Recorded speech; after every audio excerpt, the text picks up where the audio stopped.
You're watching a special follow-up Friday for the Daily Growth Discipleship Podcast, episode 56.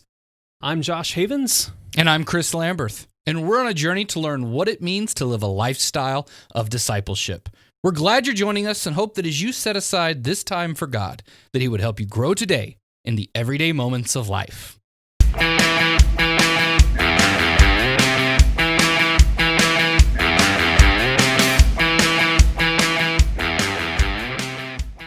We are very privileged to have had this conversation with Sheila.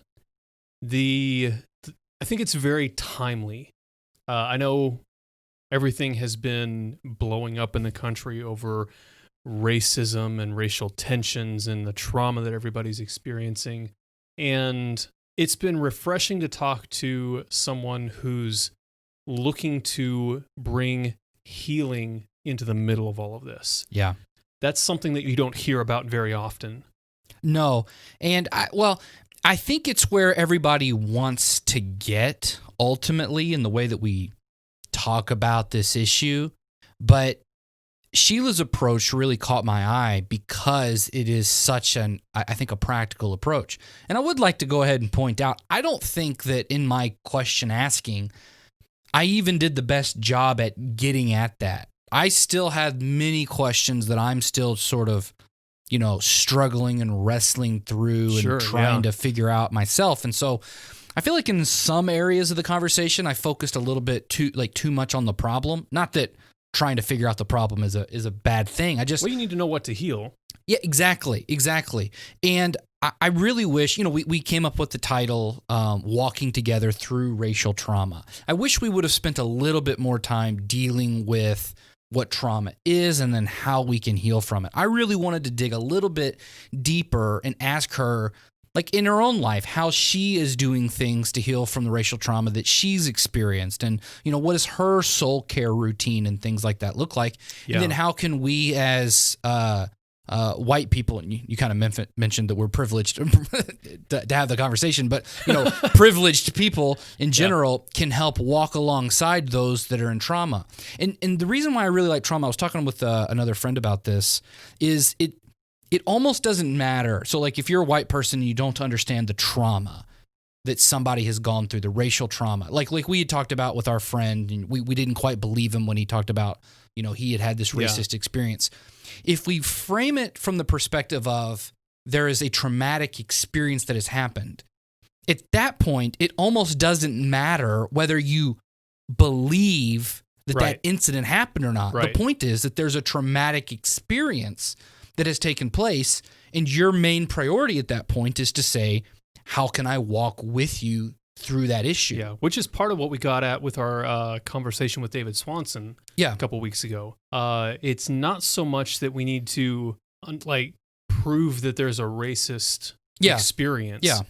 We need to recognize that somebody has perceived something as painful, and absolutely in that moment incarnate, be Jesus with them, and walk through them and experience life with them and help them see and find Jesus in the middle of that. Yeah. And that's not to say you doubt their experience. That's just to say that's not the moment to question whether or not that thing actually happened. And that's where we really see the dichotomy in on social media, right? As we feel it comes across as doubting because we're asking questions like, well, was that really racist, or did that really happen? And the point you're pointing out is at that point doesn't matter.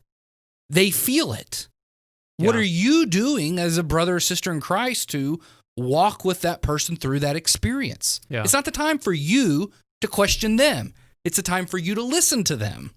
Yep. And I think that makes a big difference in the way that we reframe that. Even for me, just to hear, it's about me learning to walk with them, not just saying it's sort of the caricature, I guess, of the shut up, sit down, and listen. No. That's a disengaged way of going about this journey. And when we learn to walk with those who have gone through racial trauma, it becomes, what can I do to serve you in that moment?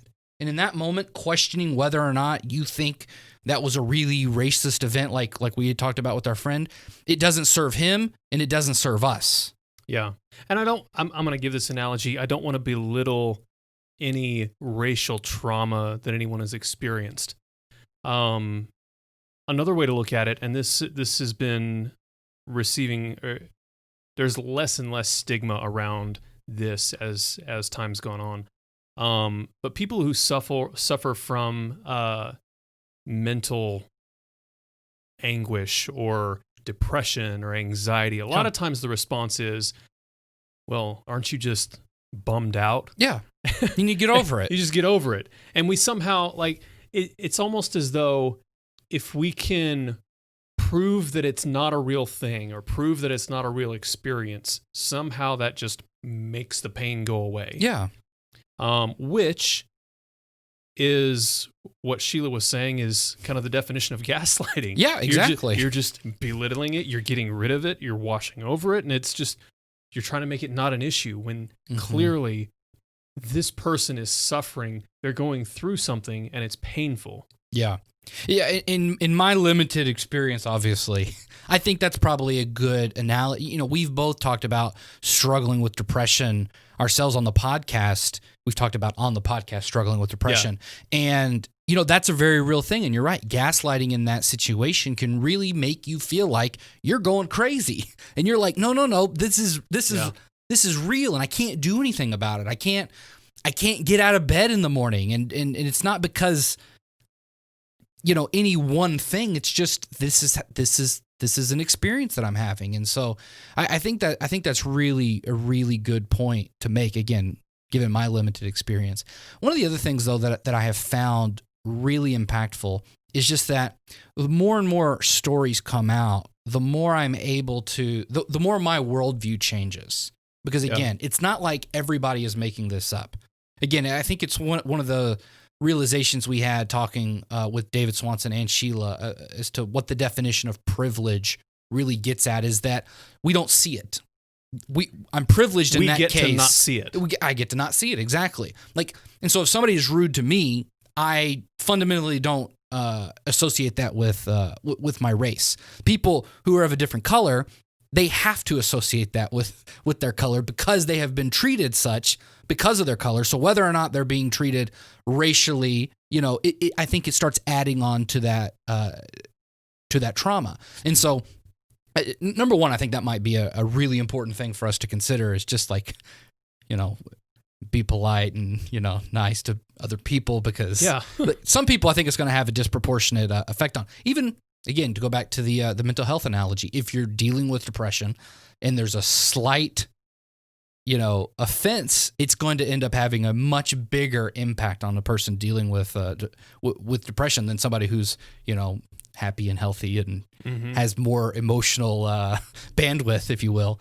I think that leads really well into one of Sheila's purposes in the book was to help us become resilient.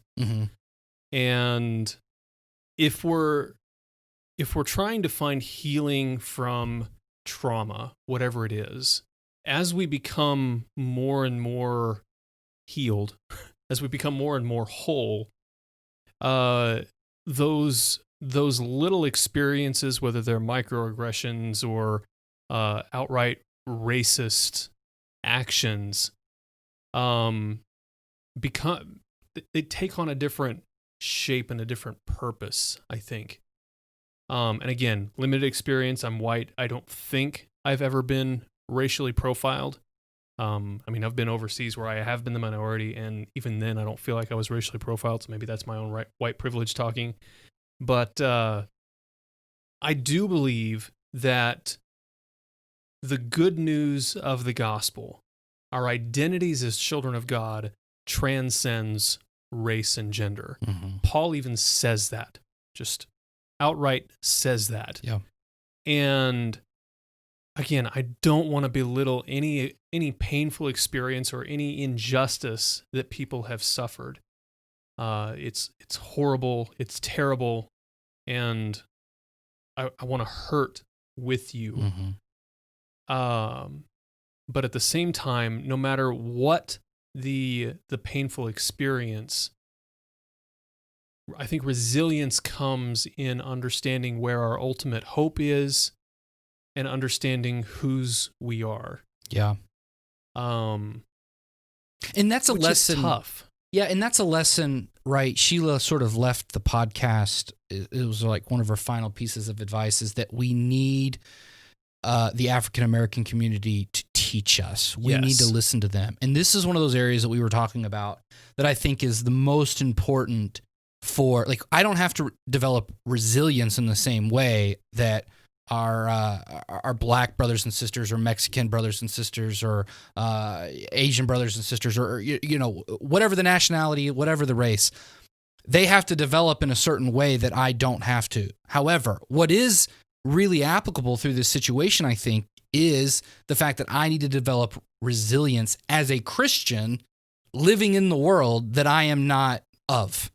I have to find a way to live in the world and not be of it, and that's going to come with a lot of tension, a lot of persecution, if you're doing it right, I think. Not that you seek it, but your way of life is not going to mesh with the way of life of the world. And you're going to have to develop a thick skin and a resilience to be able to deal with those inevitable conflicts that come with the weird, awkward looks, the awkward moments that happens. And so, again, I'm not necessarily comparing, especially the way Christians are treated in America today to the racism that people experience. That's not what I'm doing here. What I am saying, though, is that there's a lesson in resilience that I should take away from that. And so I think, and again, it's why I wanted to ask Sheila a little bit more about her own soul care and the soul care of others that she has helped counsel and work through racial trauma, because I think that sort of routine and that ideal of resilience is very applicable to me to develop as a Christian, no matter where I live and when I live. So I feel that was a little bit of a missed opportunity there, but it's been really, I think, good to reflect on it afterwards and having not, gotten to do all of that in our conversation. We talk about all the time we want to have like 2 to 3 hour conversations with our just so that we can podcast guests. We just want to learn. Yeah, exactly. So, and sometimes the best stuff comes after you end up interviewing a person, and so reading their book is good insight, and that sort of acts as the catalyst. But there's still so much in a person's life that we want to dig into and learn about from them. Yeah. So. Back on the idea of learning from our black brothers and sisters, and again, I have no idea what their perspective is on this, but personally, when I look back on the way that African American culture developed during slavery, you see some of these amazing songs and stories and these spirituals come out of that experience. And man, you want to talk about resilience. They were holding on to a hope that was out there beyond them. Yeah. That's inspiring to me. Yep. I mean, when you look at what John wrote in Revelation, really just encouraging the churches, hold on to the end. I mean, you see it over and over again. The one who endures to the end will be saved. And again, I don't want to belittle the injustices done to people of color in the United States or really around the world. But at the same time, tying this back into what we can learn from them about how to live the Christian life. Man, there's a hope out there beyond us.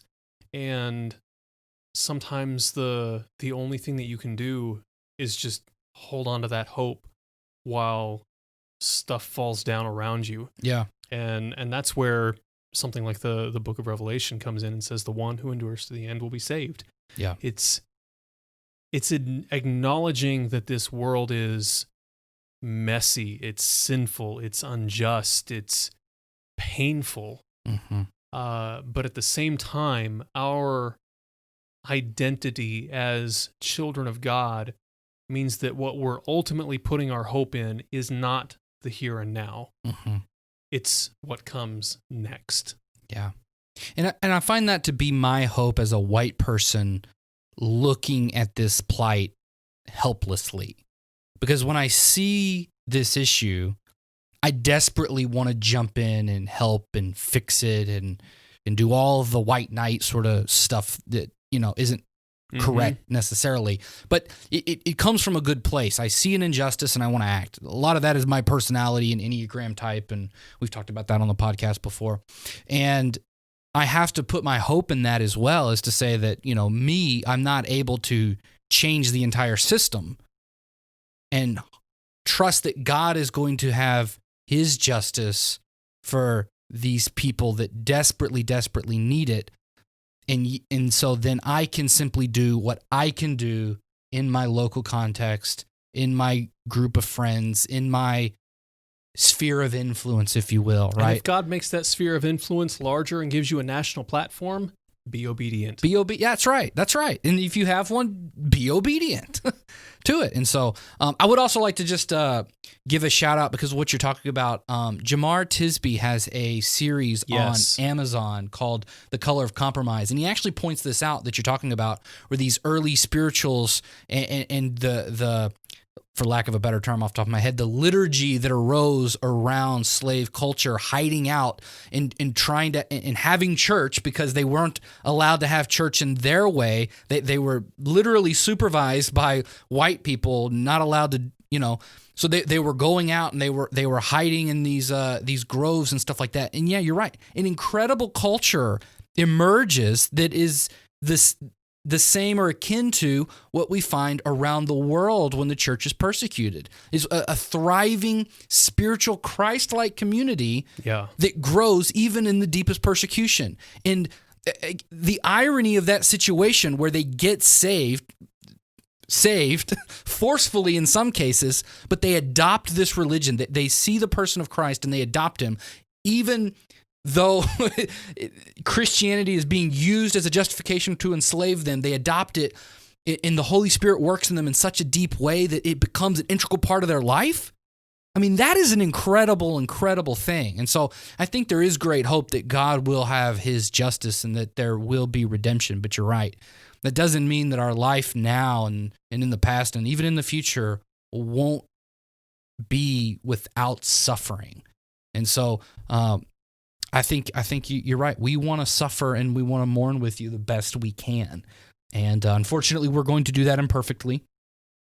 Hopefully everything that we've said here is not horribly offensive. We're still trying to learn. We want to walk. We're not trying to be. We want to walk with our brothers and sisters of color as best we can. And so, but we need your help. We are here to listen and to walk with you, whatever that may be. And we've learned a lot, and we realize we have to learn a whole lot more. Because like that friend I was talking to a couple days ago, unless you have actually been in those circumstances where you have been a victim of racial injustice, you just literally can't understand it.